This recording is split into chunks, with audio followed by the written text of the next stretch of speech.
El canto de Tiamat. El nacimiento del caos antes de que la primera estrella respirara, antes de que la chispa del Padre se encendiera en los cielos, existía el silencio. Era un océano sin nombre, una calma que contenía en su vientre todos los sueños no nacidos, y en su centro dormía Tiamat, la madre de las aguas, la serpiente del caos. Su cuerpo era el abismo, sus pensamientos eran remolinos. De sus sueños emergían seres de vapor, de sombra, de relámpago y fuego. Ella no conocía el mal, porque nada existía aún que se opusiera a lo que era. Pero cuando el Padre de las Luces se manifestó por primera vez, cuando su palabra atravesó el vacío y dijo, sea la chispa, el océano de Tiamat comenzó a vibrar. La luz penetró en su dominio y, por primera vez, el caos sintió miedo. De su miedo nació Apsu, su consorte, un espíritu de orden que deseaba contener la expansión de la luz. Apsu se alió con las sombras, y juntos decidieron destruir los nuevos soles antes de que maduraran. Tiamat, confundida por el amor y el temor, no los detuvo. Y así, el primer conflicto del universo comenzó antes incluso de que el tiempo tuviera nombre. Los hijos de la luz descendieron para equilibrar la creación.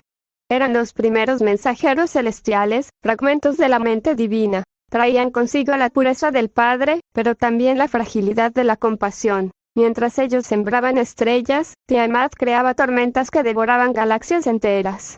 Entonces, en medio del abismo, nació un ser nuevo. Marduk, el hijo de la promesa, mezcla del aliento del Padre y del vientre de Tiamat. Su voz podía dividir los cielos, su mirada despertaba el fuego de los soles. Los mensajeros lo reconocieron como equilibrio encarnado. Mas Apsu, temiendo perder su poder, lo traicionó, corrompió su esencia, y así el hijo se volvió contra la madre. Las aguas se alzaron, los truenos rugieron, y por 7 eras cósmicas el dragón y su hijo combatieron. Cada golpe abría nuevos mundos. Cada herida creaba nuevas razas. El fuego y el agua se mezclaron en los cielos, y de su choque nació la tierra, un fragmento vivo de ese combate divino.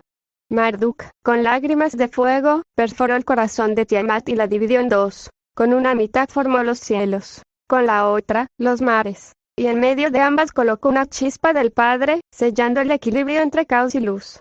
Pero el sacrificio de Tiamat no fue en vano. Su espíritu no murió. Se disolvió entre las corrientes del tiempo. Su voz siguió cantando en los sueños de las civilizaciones futuras, advirtiendo que el caos no es enemigo de la luz, sino su sombra necesaria. Así, cada vez que la humanidad mira hacia el abismo, es Tiamat quien los observa, recordándoles que la oscuridad solo existe para revelar la magnitud de la luz interior. Y cuando los elegidos comprendan esto, el ciclo se cerrará, y la creación volverá al corazón del Padre.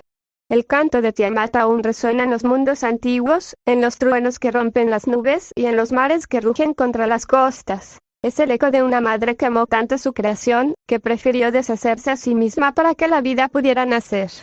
Capítulo 22, Yuyanka. El dragón de la tormenta antes de que los hombres supieran pronunciar el nombre de los vientos, y cuando la luz aún danzaba libre sobre los cielos del Padre, un nuevo desequilibrio se gestaba en los planos del trueno.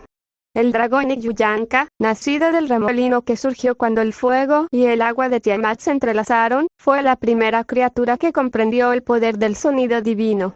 En su interior resonaban los ecos de los truenos antiguos, y su lengua podía romper montañas o calmar tempestades. Era hijo del caos, pero buscaba comprender la melodía del Padre. Sin embargo, al escuchar la voz de la creación, la nota pura que daba forma a los mundos, Yuyanka sintió envidia. Quiso pronunciarla por sí mismo, dominar el trueno y crear universos bajo su propio nombre. Así nació la primera rebelión del sonido, la música invertida, el rugido que buscaba imitar la voz de Dios. El Padre, en su misericordia, envió a uno de sus arcángeles del trueno, Tarún, el portador del rayo. Él descendió envuelto en una nube ardiente, llevando en su mano el cetro de la tormenta. Su palabra no era castigo, sino advertencia. Y Yuyanka, dijo, tú fuiste creado para cantar junto a los cielos, no para devorarlos. Pero el dragón, inflamado por su deseo de poder, rugió con un trueno tan grande que los cielos temblaron. Su aliento formó huracanes, su cola arrasó montañas, y los mares respondieron a su furia. La primera tormenta consciente había nacido. Durante 7 días y 7 noches, el dragón y el arcángel combatieron. Los rayos cruzaban los firmamentos, los relámpagos abrían portales entre dimensiones, y los truenos hacían eco en todos los universos. Cada golpe de Tarún liberaba luz. Cada rugido de Yuyanka sembraba sombra. El padre observaba sin intervenir, pues sabía que ambos eran parte del equilibrio. Sin embargo, cuando el dragón comenzó a devorar los relámpagos del cielo, buscando absorber la chispa divina, el padre permitió que el trueno hablara una vez más con toda su fuerza. Tarun cayó al abismo con su enemigo, y allí, en la oscuridad sin forma, el dragón lo envolvió. Entonces el arcángel, comprendiendo que no podría vencerlo con fuerza, se dejó devorar. Desde dentro del monstruo encendió su propia luz, haciendo brillar su alma hasta que el cuerpo del dragón se volvió transparente. El fuego del trueno atravesó las entrañas del caos, y de su estallido nació un nuevo elemento, el aire. El viento fue el suspiro que escapó de los restos del dragón, y con él se dispersaron los fragmentos de su espíritu, que viajaron por todos los mundos, llevando el recuerdo de la primera tormenta. Y Yuyanka no fue destruido, sino transformado. Su espíritu se mezcló con el aire y se convirtió en el alma de las tempestades. Desde entonces, cuando los truenos rugen y los relámpagos iluminan los cielos, el dragón y el arcángel vuelven a danzar, no como enemigos, sino como partes del mismo canto. El padre habló entonces al viento y dijo, que cada tormenta recuerde que incluso la furia puede servir a la luz. Que el trueno no sea símbolo de miedo, sino de purificación. Y que el rugido del dragón despierte en los hombres el recuerdo de su origen divino, y así fue. Desde los días del primer trueno, el sonido del cielo es una plegaria disfrazada de tormenta. La promesa eterna de que, incluso en la oscuridad que ruge, hay un corazón de fuego que canta por amor al Padre. Capítulo 23, Btra. El guardián de las aguas y la luz. Hubo un tiempo en que la tierra aún lloraba los ecos del caos. Los mares no obedecían las mareas, los ríos se alzaban contra las montañas, y el aire aún temblaba con los rugidos de Yuyanka. En ese amanecer confuso del mundo, una nueva criatura nació del silencio. Btra, el guardián de las aguas luminosas. Su forma era majestuosa, vasta como las nubes que ocultan el sol. Su piel era como el metal vivo, y en su interior fluía el resplandor que el Padre había escondido en las profundidades. Btra fue creado no como castigo, sino como sello. El Padre deseaba que el agua, símbolo de la pureza celestial, no fuera contaminada por la oscuridad que Tiamat había dejado en su canto. Pero la soledad del guardián se volvió su prisión. Durante milenios custodiaba las corrientes sagradas, los ríos del alma, los manantiales del tiempo. Y en su aislamiento, escuchó las voces de los mundos clamando por la luz. Quiso liberarla, pero temía romper el equilibrio que se le había ordenado custodiar. Hasta que un día, la voz del falso creador, aquel que había robado la chispa y corrompido el orden, se infiltró en sus pensamientos. Le susurró, las aguas que guardas no son tuyas ni de él. Son tuyas para gobernarlas, para ser adorado, y como fuente única de vida el corazón de Btra se agitó. Sintió deseo de ser visto, amado, venerado. Y así, poco a poco, las aguas comenzaron a encerrarse en torno a su cuerpo, ocultando la luz que antes fluía libre. Los ríos se secaron, las nubes no llovieron, los hombres clamaron al cielo sin respuesta. Fue entonces cuando el Padre Universal envió a Indra, uno de los hijos celestiales nacidos de las 84 parejas. Indra era de fuego azul, con ojos de trueno y voz que hacía germinar la tierra. No vino con ira, sino con compasión. Descendió a las montañas donde dormía el guardián y habló con humildad. Btra, hermano de las aguas, ¿por qué encierras lo que fue hecho para fluir? El dragón respondió con un rugido que hizo temblar la tierra. Porque nadie me agradece su pureza. Yo mantuve la vida, y el Padre me olvidó. Ahora las aguas me obedecen solo a mí. Indra guardó silencio. Sabía que las palabras no podían sanar la herida del orgullo. Tomó su rayo dorado, el relámpago que el Padre había forjado con el canto de Tiamat y el trueno de Yuyanka, y lo elevó hacia el cielo. Entonces habló. No vengo a destruirte, sino a liberarte de ti mismo, y arrojó el rayo. El trueno partió el cielo, la montaña se abrió, y las aguas sagradas fluyeron con furia, bañando la tierra, limpiando las sombras. El cuerpo de Btra se disolvió en torrentes de luz, y su espíritu se transformó en los ríos eternos que conectan el mundo físico con los planos divinos. Desde entonces, cada río, cada lluvia, lleva un susurro del dragón redimido. En cada gota viaja un recuerdo. Que la verdadera fuerza no es poseer la luz, sino dejarla fluir a través del alma. Los sabios dicen que cuando llueve, es el Padre llorando de alegría, y cuando los ríos desbordan, es el espíritu de Btra celebrando su libertad. porque en la purificación del agua, el universo recuerda que incluso los guardianes pueden ser redimidos, y que ninguna sombra puede detener el fluir eterno de la luz divina. Capítulo 25, Japón. La diosa Izanami y el fuego eterno del renacimiento en los albores del Japón mítico, cuando los dioses aún caminaban entre las brumas de las islas, el cielo y la tierra se miraron por primera vez en silencio. De ese encuentro nació una pareja divina, Izanagi y Izanami, los modeladores del archipiélago y guardianes del equilibrio entre vida y muerte.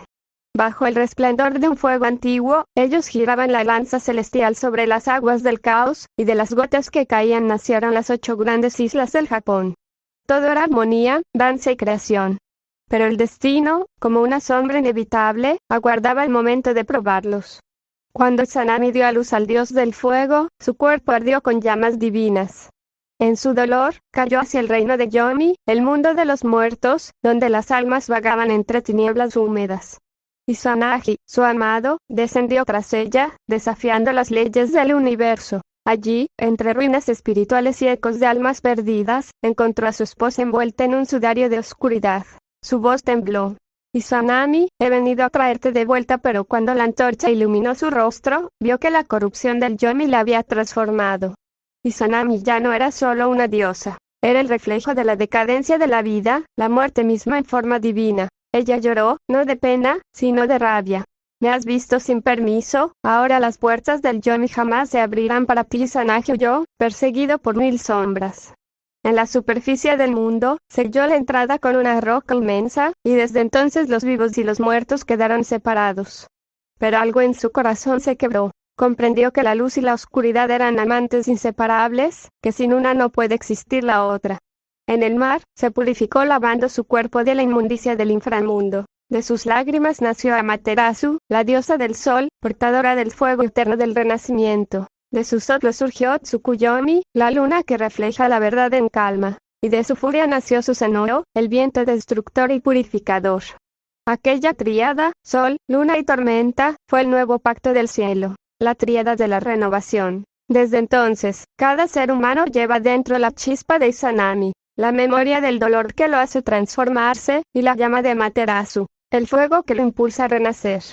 En los templos de Japón, aún se dice que cuando alguien mira una llama y medita en silencio, escucha el suspiro de Izanami pidiendo perdón por haberse vuelto oscuridad. Y que en respuesta, el sol sonríe desde lo alto, recordándole que la redención no está en borrar la sombra, sino en encenderla hasta que se vuelva luz. El errante del sol, aquel viajero que había cruzado civilizaciones, llegó entonces a los montes de Izumo, donde el viento llevaba antiguos cánticos. Allí comprendió que en cada mito se escondía un mensaje universal. El alma cae, muere, y renace más pura. El fuego del Padre no destruye, purifica. Y así, el errante encendió una llama sobre su pecho, jurando que el siguiente amanecer sería testigo del nacimiento del nuevo sol humano, aquel que sabe morir sin miedo, y renacer con amor.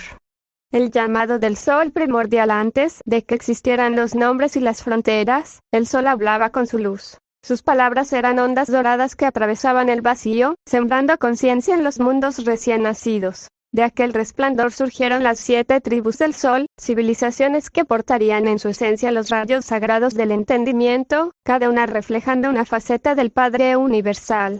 Los sumerios recibieron el rayo del conocimiento, plasmando en tablillas los secretos de los cielos. Los egipcios guardaron el rayo del renacer, aprendiendo que la muerte no era fin, sino tránsito. Los hindúes custodiarían el rayo del equilibrio, la danza eterna entre creación y destrucción. Los chinos sostendrían el rayo de la armonía, fundiendo cielo y tierra en una respiración común. Los griegos encenderían el rayo de la razón, donde el pensamiento se convertía en arte divino. Los mayas llevarían el rayo del tiempo, viendo el cosmos como una espiral sin fin. Y los hebreos, el rayo del espíritu, revelando el fuego del alma que conversa con su creador.